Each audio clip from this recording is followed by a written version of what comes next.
اٹھا تو لیا ہم، لیکن دنیا میں جھانک کے بلا نہ دینا، بھول نہ جانا۔ وہی معاشرہ، وہی حالت ہمارے ساتھ ہو چکی ہے۔ ہم اقرار تو اللہ سے کر چکے، وعدہ تو کر چکے، اتنی بڑی امانت کوئی چھوٹی چیز نہیں ہے جو ہر گھر میں پڑی ہے، ہر مسجد میں پڑی ہے، گھر کے ہر طاق میں، الماری میں ہم نے جو سنبھال کے رکھی ہوئی ہے، کوئی چھوٹی چیز نہیں ہے۔ پورے کائنات کا نظام اس میں درج ہے، پوری کائنات کا نظام اس پہ اللہ چلا رہے ہیں۔ حدیث شریف میں آتا ہے کہ قیامت کے دن اللہ تعالیٰ جس کے سینے میں، آپ تو یہ دیکھیں نا، الماری میں ہم نے رکھا ہے، مسجد میں رکھا ہے، فرمایا جس کے دل میں قرآن مجید کا کچھ بھی حصہ ہوگا،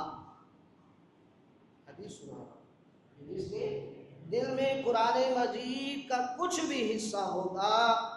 اللہ اپنی اس کتاب کی لاج رکھتے ہوئے اس دل کو جہنم کی آگ میں نہیں جلائیں گے۔ اتنی عظمت ہے اس کی، اور اللہ نے خود اس میں ارشاد۔ بعض لوگ آج کل دیکھو فتنے کا دور ہے، فتنے کا عجیب عجیب فتنے آتے ہیں، جہاں تو ایک تو گناہ کے فتنے ہیں نا، بے حیائی کا فتنہ ہے، اور قتل و غارت کا فتنہ ہے،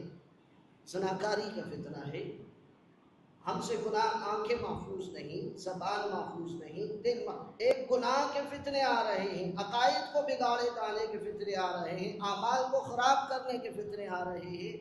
ایک فتنہ وہ آ رہا ہے کہ جو کچھ ہم کر رہے ہیں وہ بھی ہم سے چھینا جا رہا ہے، اور بڑے میٹھے اسلوب میں۔ آپ نے کئی لوگوں سے سنا ہوگا یا ٹی وی پہ سنا ہوگا، یہ الفاظ آپ نے سنے ہوں گے، اور یہ وہ لوگ کہتے ہیں جنہیں خود کخ قرآن کا پتہ نہیں ہے، کہتے کیا جی صرف قرآن پڑھنے سے کیا ہوتا ہے، صرف قرآن پڑھنے کا فائدہ کچھ بھی نہیں، یہ تو الفاظ ہیں۔ ہاں، جب تک آپ کو ترجمہ نہیں آتا، جب تک آپ سمجھتے نہیں، میرا اللہ کہتا ہے میں صرف قرآن پڑھنے کا فائدہ دیتا ہوں، ترجمہ تفسیر بات کی بات ہے۔ جو میری کلام کا، رسول اللہ کا فرمان ہے، فرمایا کہ جو آدمی قرآن مجید کی الف لام میم، پھر آپ نے مثال دی، جو آدمی قرآن مجید کی تلاوت کرتا ہے اور وہ یہ لفظ صرف پڑھتا ہے بسم اللہ کے بعد الف لام میم، میں رسول اللہ صلی اللہ علیہ وسلم نے ارشاد فرمایا اللہ تعالیٰ اس کے کھاتے میں 30 نیکیاں لکھ دیتے ہیں۔ الف کے بدلے میں 10 نیکیاں، لام کے بدلے میں 10 نیکیاں، میم کے بدلے میں 10 نیکیاں لکھ دیتے ہیں، اور یہ اس شخص کو ملتی ہیں جو اس کو صرف زبانی پڑھتا ہے۔ آپ بیٹھے بیٹھے آپ نے الف لام میم پڑھ لیا، آپ فرمائے جو شخص باوضو ہو کر قرآن کھول کر دیکھ کر اس کو پڑھتا ہے، میں اس کی نیکیوں کو بڑھا دیتا ہوں۔ اور پھر جو وہی شخص اگر اٹھ کر وضو کر کے نماز میں کھڑے ہو کر اس ہی آیت کو الف لام میم اتنا جتنا قرآن پڑھ لیتا ہے، تو نماز میں پھر میں ہر حرف کے بدلے میں اس کو 30 نیکیاں عطا کرتا ہوں۔ ہمیں یہ کہا جا رہا ہے تو جی فقط تلاوت کرنے کا کوئی فائدہ نہیں ہے، بہت فائدہ ہے اس کا، بہت، زندوں کو بھی مردوں کو بھی۔ ہم تو پڑھتے صرف مردوں کے لیے ہے نا، کہ کوئی مر جائے تو چلو قرآن پڑھتے ہیں، لیکن وہاں بھی ہمارا پڑھنا مقصد کے لیے، مطلب کے لیے، دنیا کو دکھانے کے لیے۔ اگر وہاں بھی ہم، علامہ ابن جوزی رحمۃ اللہ علیہ نے ایک واقعہ لکھا ہے، فرماتے ہیں کہ آدمی کا انتقال ہو گیا اور خواب دیکھ، کہتے میں نے خواب دیکھا، قبریں پھٹ جاتی ہیں، لوگ قبروں سے باہر نکلتے ہیں، ایک آدمی ادھر بھاگ کے جاتا ہے، وہاں سے کوئی چیز اٹھاتا ہے، ایک ادھر بھاگتا ہے وہاں سے کچھ اٹھاتا ہے، ایک ادھر جاتا ہے وہاں سے کچھ اٹھاتا ہے، اور ایک آدمی کو میں نے دیکھا وہ جا کر ایک درخت کے ساتھ ٹیک لگا کر بیٹھ جاتا ہے۔ میں اس سے پوچھتا ہوں یہ سارے لوگ قبروں سے نکلے ہیں، اپنے اپنے لیے چیزیں چن رہے ہیں، اور آپ بے فکر ہو کے درخت کے ساتھ ٹیک لگا کے بیٹھ چکے ہو، کیوں؟ کیا معاملہ ہے؟ کہتا ہے اس نے کہا مجھ سے کہ یہ جو لوگ چیزیں چن رہے ہیں یہ اپنا ثواب چن رہے ہیں۔ میں نے پوچھا کیسا ثواب؟ کہا اس میں سے کسی کے والدین نے ان کے لیے دعا کی ہے، یہ اس کا ثواب چن رہے ہیں، کسی کے بیٹے نے اس کے لیے دعا کی ہے، اس کا ثواب چن رہے ہیں، کسی کے بھائی نے ان کے لیے صدقہ کیا ہے، یہ اس کا ثواب چن رہے ہیں۔ میں نے کہا آپ کیوں نہیں چنتے؟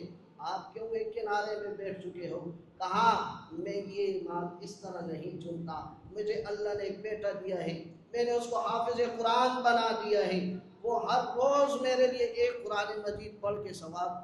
مجھے بیچ دیتا ہے۔ اب یہ چھوٹے چھوٹے ثواب میں نہیں چنتا، میرے پاس تو سیل کا مال ہے، یہ چھوٹے چھوٹے نہیں چنتا۔ کہا اچھا؟ کہتے ہیں میں صبح اٹھا، میں نے اس سے پوچھا تیرا بیٹا کام کیا کرتا ہے؟ کہا میرا بیٹا اس کی دکان ہے، شیرینی کی دکان ہے، بیکری ہے، اس کی مٹھائی کی دکان ہے فلاں جگہ میں فلاں علاقے میں۔ کہتے میں وہاں گیا، اس نوجوان کے پاس میں گیا، میں نے اس سے کچھ خریداری کی، میں نے اس کی زبان کو دیکھا، اس کی زبان حرکت کر رہی ہے۔ میں نے اس سے پوچھا بیٹا کیا پڑھ رہے ہو؟ کہا میں قرآن پڑھتا ہوں، میں صبح قرآن الف لام میم سے شروع کرتا ہوں، شام کو والناس کی سین پہ ختم کر کے ہاتھ اٹھا کے اپنے والد کے لیے دعا کر کے ایصال ثواب کر دیتا ہوں۔ کہتے ہیں میں نے اس وقت فیصلہ کیا حقیقت میں جو قرآن مجید کا ثواب بھی پہنچتا ہے اور حقیقی اولاد بھی یہ ہے، اصل طریقہ بھی یہ ہے۔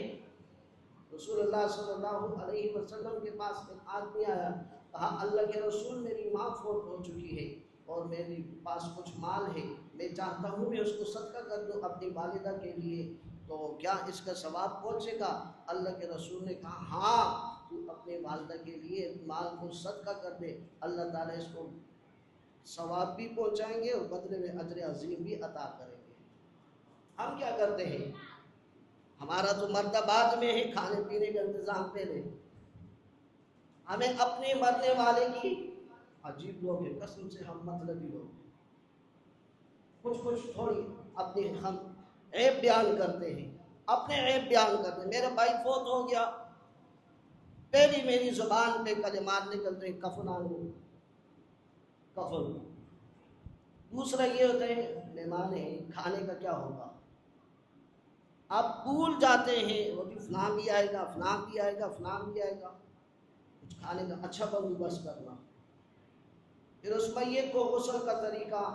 پھر اس کو کفنانے کا طریقہ، پھر اٹھا کر لے جانے کا طریقہ، عجیب سا ماحول ہوتا ہے۔ کبھی غور کیا ہے؟ یار اٹھاؤ قرآن و حدیث، ایک تو انبیاء ہیں جہاں فوت ہوتے ہیں وہیں دفن ہوتے ہیں، صحابہ کرام کتنے فوت ہوئے ہیں، ازواج مطہرات، سلف صالحین۔ یہ جو ہمارا طریقہ ہے ہم میت کو اٹھا کے گلیوں میں لے کے جاتے ہیں، ایک پوری پارٹی رکھی ہے ہم نے، ناراض نہ ہونا، ایک پارٹی ہے، ایک چند نوجوان جو فجر کی نماز نہیں پڑھی ہوگی انہوں نے، لیکن عصر میں آ کر میرے اور آپ کی بھائی کی، میرے اور آپ کی والدہ کی، میرے اور آپ کے